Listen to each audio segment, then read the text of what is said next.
Salve, salve cristãos cansados, sejam mais uma vez bem-vindos ao nosso canal para o nosso estudo do Guia da Lição da Escola Sabatina, onde nós estamos estudando essa nova série que começou sobre o livro de Deuteronômio. Então o nome da nossa série é A Verdade Presente em Deuteronômio e esse é o nosso segundo estudo, nosso segundo episódio.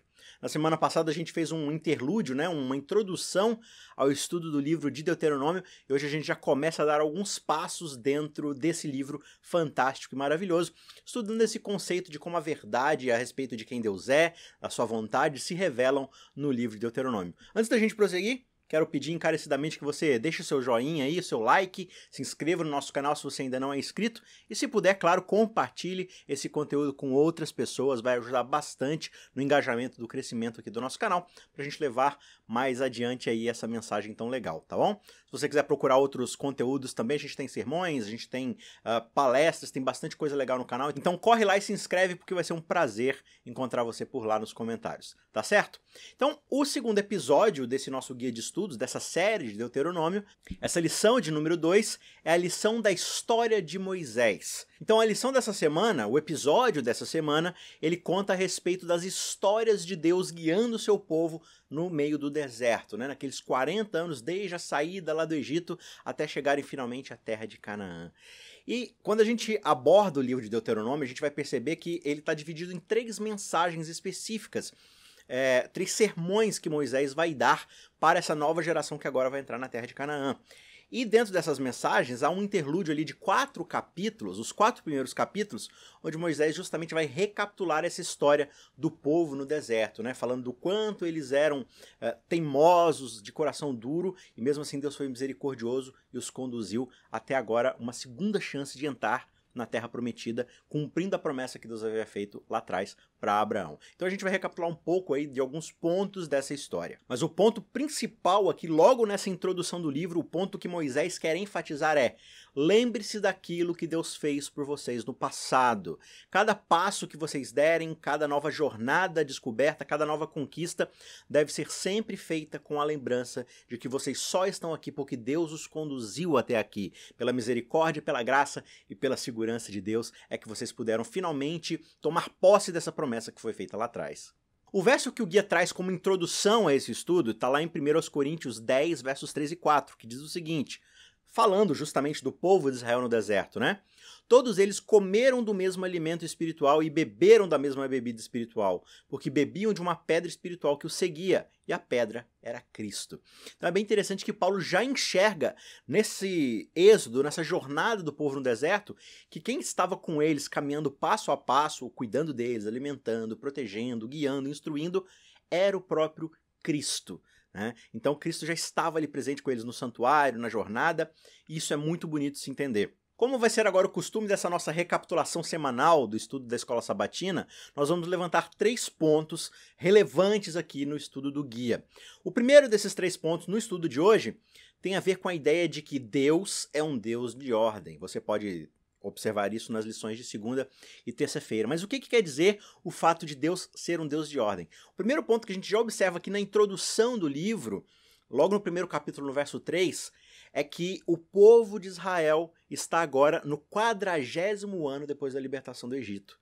Deus prometeu a eles que eles ficariam 40 anos no deserto, e o livro começa dizendo exatamente que já se passaram 40 anos desde que eles saíram do Egito. E agora eles finalmente estão diante novamente da terra prometida. Tudo aquilo que Deus havia dito, tudo aquilo que Deus havia programado para acontecer, está agora acontecendo. O povo, por causa da sua rebeldia, não pôde entrar da primeira vez e toda aquela geração anterior acabou morrendo no deserto. Mas agora essa é uma nova geração que precisa de novas instruções e ser revitalizada no caminho de santidade que Deus propôs para aquela primeira geração, certo? Então um dos primeiros pontos que a gente vai observar aqui nessa organização divina, à medida que eles vão entrar na Terra Prometida, a gente observa então aqui nos versos 12 a 17 do capítulo 1, é aquele princípio que a gente já observou lá atrás, no deserto, quando Jetro instruiu a Moisés que organizasse pessoas sábias para poder organizar e distribuir melhor as tarefas de liderança, de resolução de conflitos, de problemas, enfim, para poder guiar o povo de uma forma instrutiva, de uma forma organizada, ainda mais agora que eles vão finalmente formalizar uma nova civilização. Então essa recapitulação vai acontecer nesses versos. Por quê? Porque o crescimento de Israel em questão numérica, em questão populacional, ela exigiu então uma estrutura organizacional um pouco mais abrangente, porque só um líder, além de ser centralizador e acabar não dando conta de organizar tudo, ele acaba sendo muito mais sobrecarregado, isso pode acabar com ele e, claro, as tarefas não vão ser cumpridas, né? E quando a gente começa a observar um pouco a estrutura organizacional da igreja lá no livro de Atos, lá no Novo Testamento, a gente vai observar justamente que essa necessidade de organização é justamente aquilo que é promovido pelos próprios discípulos, né? Lá em Atos 6, nos 7 primeiros versos, você vai ver justamente que os discípulos acabaram se envolvendo demais com a questão da caridade, de alimentar as viúvas e cuidar dos órfãos, coisas necessárias e importantíssimas que Jesus tinha instruído, mas como eles ficavam só se concentrando em fazer essas coisas, eles não tinham tempo para poder se dedicar à pregação da palavra, à instrução, né? Então, eles chamaram pessoas, líderes, sábios, pessoas proeminentes ali naquela comunidade para cuidar dessas outras tarefas, dividir a carga dos apóstolos para que cada um, segundo os seus dons, pudesse ajudar a guiar essa igreja que estava em formação. E, ironicamente, o próprio Estevão, quando ele está sendo apedrejado lá, dentro do seu discurso de mártir, né, diante do Sinédrio, ele cita justamente esse período aqui do Êxodo. Ele fala dessa congregação, dessa assembleia no deserto. Então ele faz essa ligação dessa igreja que está surgindo agora com aquela mesma igreja, entre aspas aqui, né, aquela assembleia que já estava lá no deserto e como ela foi organizada. E esse é um ponto muito importante para se frisar, porque muitas vezes as pessoas acham que a igreja tem que ser, não usaria a palavra livre, mas assim, ser deixada solta, assim, para simplesmente fazer o que bem entender, cada um toma suas próprias decisões, e essa não é a vontade de Deus quando a gente fala de viver em comunidade, porque a comunidade existe uma certa ética, uma certa organização.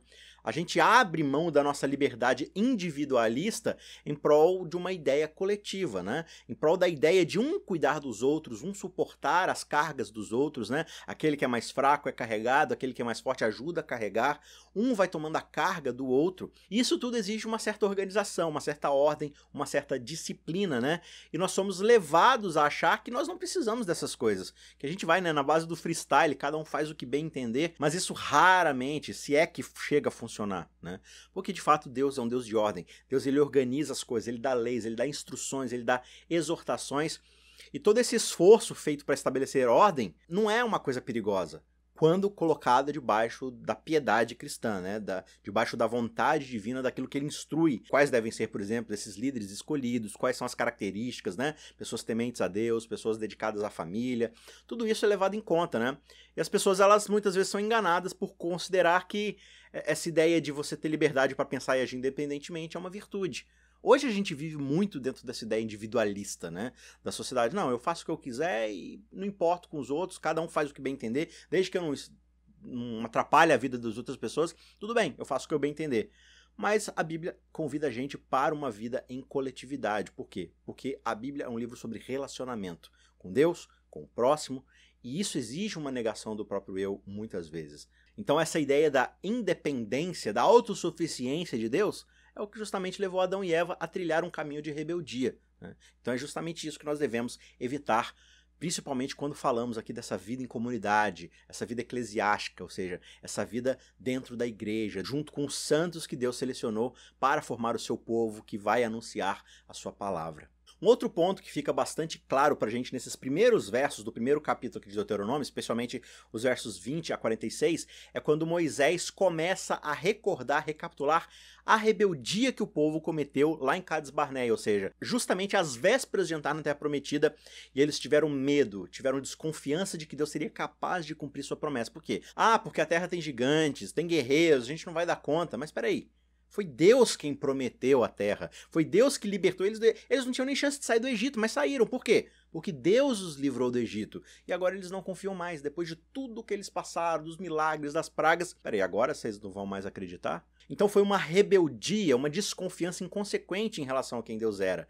E o que isso tem a ver com a ideia do segundo ponto? Porque o segundo ponto tem relação com a reputação de Deus dentro de todo esse jogo do grande conflito. A gente falou um pouco sobre isso na semana passada, em relação à amostra do caráter de Deus, quem Deus é, e a Bíblia vai apresentar essa ideia desse conflito acontecendo. Quem Deus diz que é e quem o inimigo de Deus diz que Deus é. Essa é a grande disputa que está acontecendo.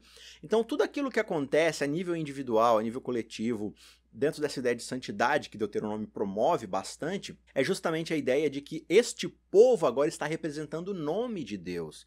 Esse povo foi selecionado para serem os representantes, a nação sacerdotal que vai representar Deus na terra para restaurar, para trazer bênção às outras nações. Então, quando esse povo se mostra rebelde, se mostra contrário à vontade de Deus, como? Não numa desobediência clara e declarada de ir contra os princípios divinos, mas justamente de não confiar que Deus irá cumprir aquilo que ele disse que cumpriria. De que Deus não vai dar conta de cumprir a sua promessa. Essa própria desconfiança é uma espécie declarada de rebeldia, que muitas vezes a gente não leva em conta. Então, dentro do contexto do grande conflito, a confiança na promessa de Deus, através da fé que ele vai cumprir aquilo que ele disse que cumpriria, é extremamente importante, né? Como consequência disso, Deus se coloca diante de Moisés como alguém que vai destruir o povo. E Moisés, entendendo um pouco desse caráter divino de misericórdia, né? É como se ele estivesse lembrando a Deus de quem Deus realmente é. Mas é claro que isso é uma ideia retórica que o próprio Deus faz, né? Mas lá em Números 14, 13 a 16, Moisés responde ao Senhor dizendo o seguinte: olha, Senhor, os egípcios não somente ouviram que com o teu poder fizeste este povo sair do meio deles, mas também o disseram aos moradores desta terra. Eles ouviram que tu, ó Senhor, estás no meio deste povo, que face a face, ó Senhor, lhes apareces. Tua nuvem está sobre eles, e vais adiante deles, numa coluna de nuvem de dia e numa coluna de fogo de noite. Se matares este povo de uma só vez, as nações que antes ouviram a tua fama dirão: ah, o Senhor não conseguiu fazer este povo entrar na terra que ele prometeu por juramento, e acabou matando eles no deserto. Então Moisés, entre aspas aqui, relembra a Deus a própria posição de que o caráter de Deus está sendo observado pelas outras nações. Aqui no caso especialmente o Egito, né? Como é que o Egito e as outras nações ao redor vão observar esse comportamento divino? Por quê? Por causa dessa relação do povo com Deus. Deus, ele se mostra misericordioso nessa história recapitulada nos 4 primeiros capítulos, justamente porque isso engrandece o seu caráter, justamente ao revelar quem ele é de fato, né? Então, quando ele usa essas retóricas de não, vou destruir o povo e tudo mais, é justamente para mostrar esse contraste de quem de fato ele é. E Moisés faz muito bem em lembrar disso e falar: Deus, poupe o teu povo, porque as pessoas ao redor estão olhando. Mas se essa é uma verdade para Deus e as ações divinas, essa também é uma verdade para o povo que representa a Deus, mediante um caminho de obediência e de santidade dentro dessa aliança. Na quarta-feira, lá no final da página, tem uma pergunta que diz o seguinte: como é que a multiforme sabedoria de Deus se manifesta no cosmos? Ou seja, diante de todo esse contexto que a gente está vendo da representação de Deus mediante as pessoas, né? De quem nós representamos, qual é o Deus que de fato nós servimos e mostramos para as outras pessoas, Paulo vai descrever lá em 1 Coríntios, no capítulo 4, verso 9, justamente essa ideia do ministério dos apóstolos diante de sofrimento, perseguição, morte, mas o que os mantém firmes na direção de cumprir a missão outorgada por Deus. Ele diz o seguinte: olha, porque me parece que Deus pôs a nós, os apóstolos, em último lugar, ou seja, para tomar mais pancada, né? Como se nós fôssemos condenados à morte, porque nos tornamos espetáculo para o mundo, tanto para os anjos quanto para os seres humanos. Então o que o apóstolo está falando aqui? Que os discípulos, como líderes representativos dessa nova igreja surgindo, eles carregam até uma responsabilidade muito maior que os outros membros. Então, eles apanham mais, eles sofrem mais, eles são mais perseguidos. Mas por quê? Porque eles representam justamente esse novo movimento, essa nova comunidade que vai ser perseguida pelas pessoas que se opõem à vontade de Deus, que não reconhecem os caminhos de Deus como os caminhos corretos, né? Mas todo mundo está observando, não só seres humanos, como Paulo diz aqui, anjos, ou seja, o cosmos inteiro, os outros mundos, tudo está observando, cada ser criado está observando o que está acontecendo aqui no planeta, né? E cada ação que nós tomamos vai refletir diretamente se nós confiamos nesse Deus e em quem ele diz ser, ou se nós, de fato, como aquele povo lá em Cades Barneia, desconfiamos do caráter de Deus e não confiamos que ele é capaz de cumprir suas promessas, né? Então, esse relato aqui de Paulo é, na verdade, um tema recorrente em toda a Bíblia, que é a ideia de que Deus deve ser glorificado em seu povo. Deus escolheu se revelar a partir do seu povo. O seu povo é o seu corpo, a sua igreja é o seu corpo, onde ele é a cabeça. Então ele é representado por esse povo, né? Então a glória, a bondade, o amor, o poder divinos, tudo isso deve ser revelado na igreja de Cristo. no corpo da igreja. Então nós devemos revelar através das nossas escolhas, das nossas ideias, da forma como nós vivemos em sociedade e somos igreja em sociedade, tudo isso deve refletir a glória, a bondade, o amor e o poder divino. Não simplesmente dizer, eu acredito, eu creio naquilo, dizer qualquer um diz, mas é nas ações da igreja, nas escolhas, na forma como nós tratamos os outros, que nós revelamos de fato quem Deus é, e Deus é glorificado por causa disso, né? Por causa das ações da sua igreja. Por quê? Pelo que ele faz por meio do seu povo. Nós precisamos demonstrar que Deus tem cumprido as suas promessas e nós confiamos nas ações que Deus faz em nós, na transformação que ele operou mediante a sua graça, nas misericórdias que ele demonstrou quando ainda éramos um povo extremamente rebelde, né? Então, nem sempre as pessoas vão tornar isso uma tarefa fácil. Por quê? Porque não é difícil viver em um mundo de pecado. Não só as pessoas lá fora, entre aspas, né? Lá no mundo, digamos assim, elas são pecadoras, mas nós também somos. Nós também somos seres em recuperação mediante a graça de Deus. Então não é fácil viver num mundo de pecado, mas essa é a nossa missão, é para isso que nós somos chamados, né? No final das contas, Deus ele deseja ser glorificado mediante as ações do seu povo, mediante as ações dos seus filhos redimidos. Tem uma citação de Ellen White, lá em Testemunhos para a Igreja, no volume 6, hoje na verdade ela tece alguns comentáriozinhos, mas na verdade a maior parte do tempo aqui é um texto bíblico, né? Então ela diz mais ou menos o seguinte, olha, ao povo de Deus aplica-se ainda hoje, como ao antigo Israel, as palavras escritas por Moisés sobre inspiração divina, e agora ela vai citar Deuteronômio 7. Porque vocês são um povo santo para o Senhor seu Deus. O Senhor seu Deus os escolheu, para que de todos os povos que há sobre a terra, vocês fossem o seu próprio povo.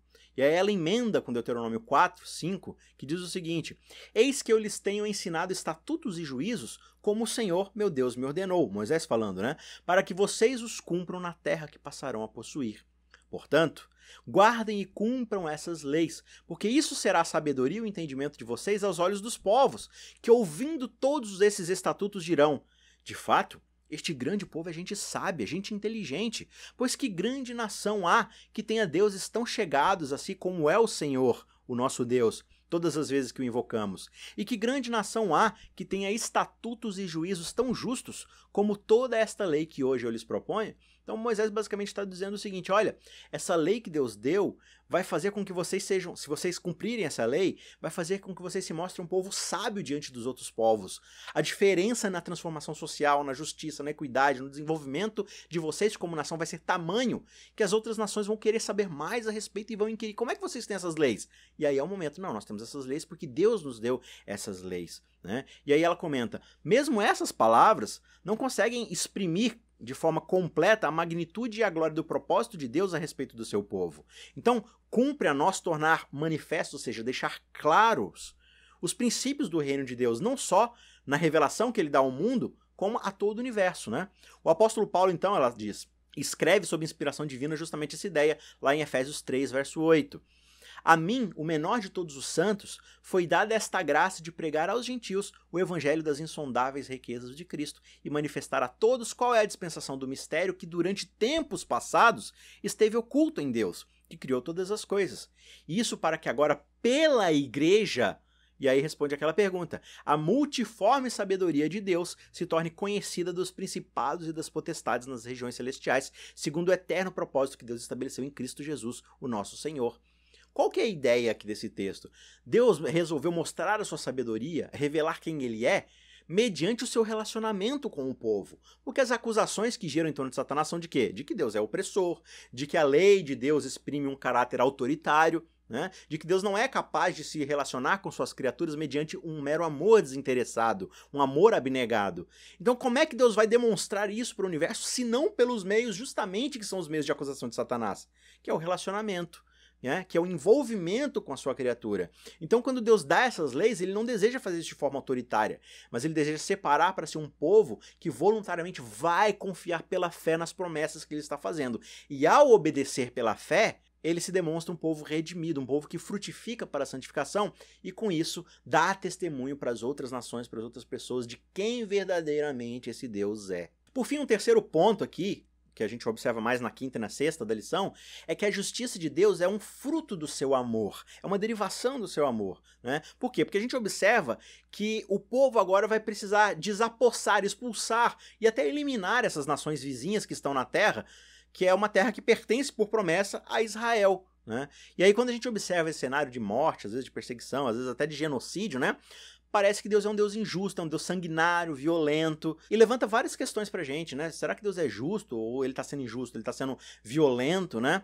E na última lição, no último episódio que a gente estudou, a lição ela destaca justamente a ideia de 1 João 4,8, né? Deus é amor. E nós devemos ter sempre em mente que os atos de Deus é o que definem esse amor. Mais do que simplesmente palavras, amor, eu sou amor, eu amo. O que vai definir de fato esse amor são as ações.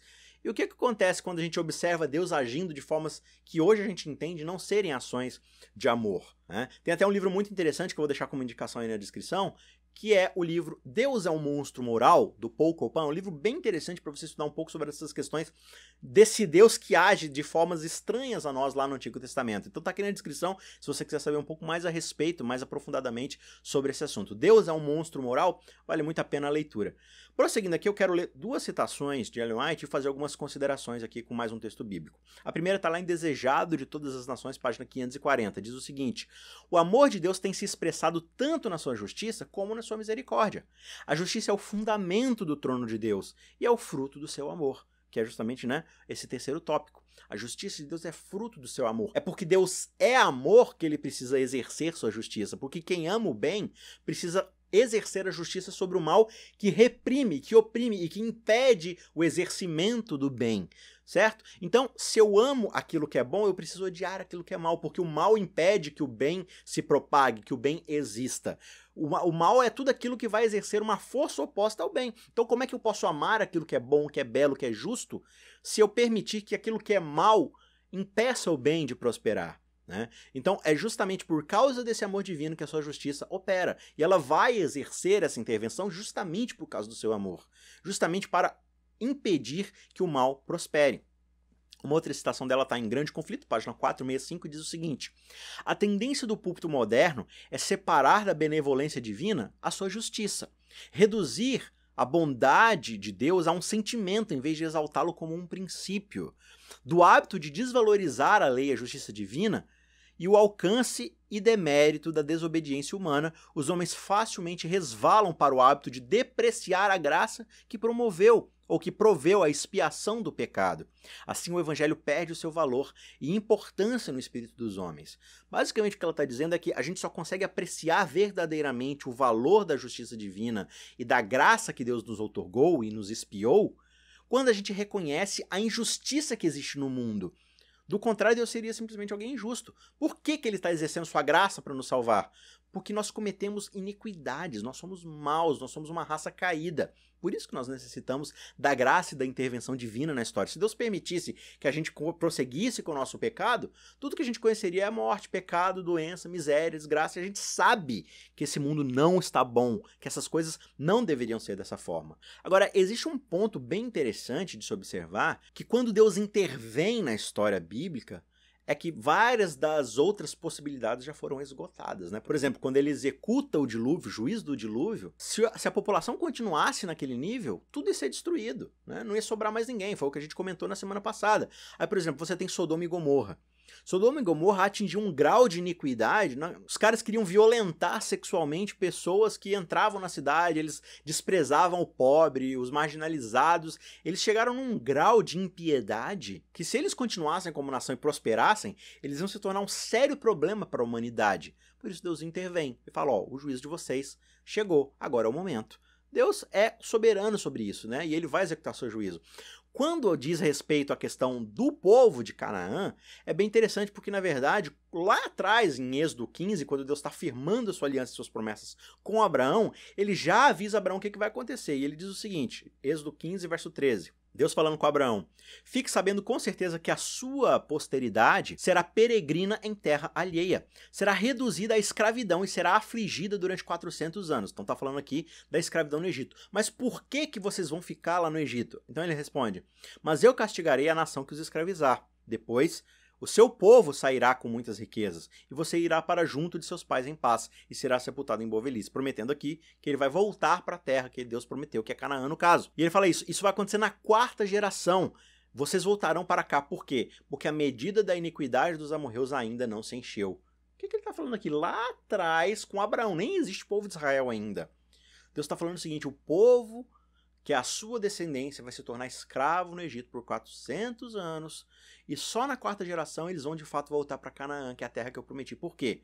Porque o povo que estará morando nessa terra, eu vou deixar que eles cheguem ao limite da iniquidade deles. Eu vou trabalhar com eles para tentar redimi-los. Eu vou tentar salvá-los, mas eu já sei que eles vão rejeitar. Deus já tem essa noção, né? Então eu vou permitir que eles vão até as últimas consequências, até o limite do limite do limite da graça. E quando eu perceber que eles de fato não vão aceitar e não tem o que fazer para salvá-los, aí eu vou permitir que vocês vão e tomem de volta a terra que pertence a vocês.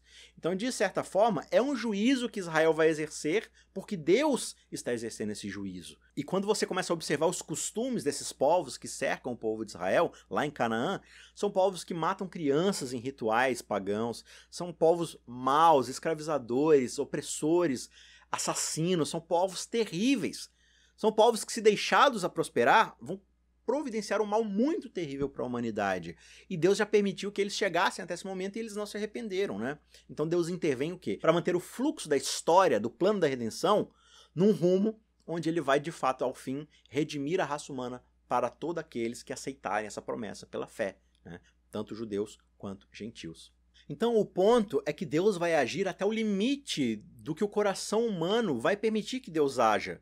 Mas vai chegar um momento em que, se aquela pessoa é obstinada no pecado, o Espírito Santo já não vai mais conseguir, ela vai cada vez mais se fechar ao chamado do Espírito Santo, vai fechar seus ouvidos para o clamor do Espírito Santo até o momento onde o Espírito Santo não consegue mais encontrar ouvidos abertos ao chamado e aquela pessoa simplesmente não quer mais saber de Deus. Então a misericórdia de Deus dura até esse limite, né? Ela vai se estender e ir a altas distâncias para tentar buscar o ser humano, mas tem hora que o ser humano simplesmente vai dizer, não, eu não quero. E nesse momento, em certo sentido, é como se a porta da graça tivesse fechado. Por quê? Porque a pessoa fechou a porta. A pessoa fez a sua escolha e não quer mais saber de Deus. Se o juízo vai ser lá no final, se vai ser mais imediato, isso pouco importa, porque a pessoa já tomou sua decisão diante de Deus.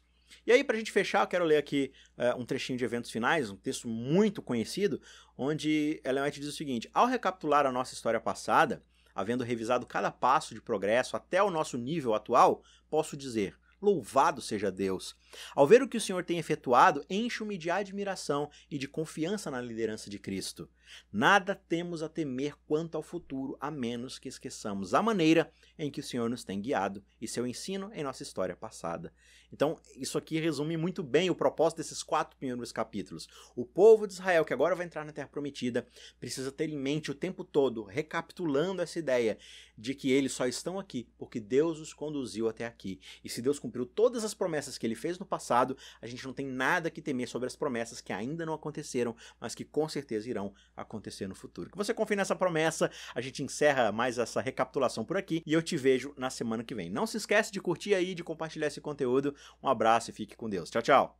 Ajude o Cristãos Cansados a continuar produzindo conteúdo de qualidade. Você pode nos ajudar fazendo um Pix de qualquer valor para o e-mail isaquerf@gmail.com isaquerf@gmail.com. O link também está na descrição. Muito obrigado e que Deus te abençoe.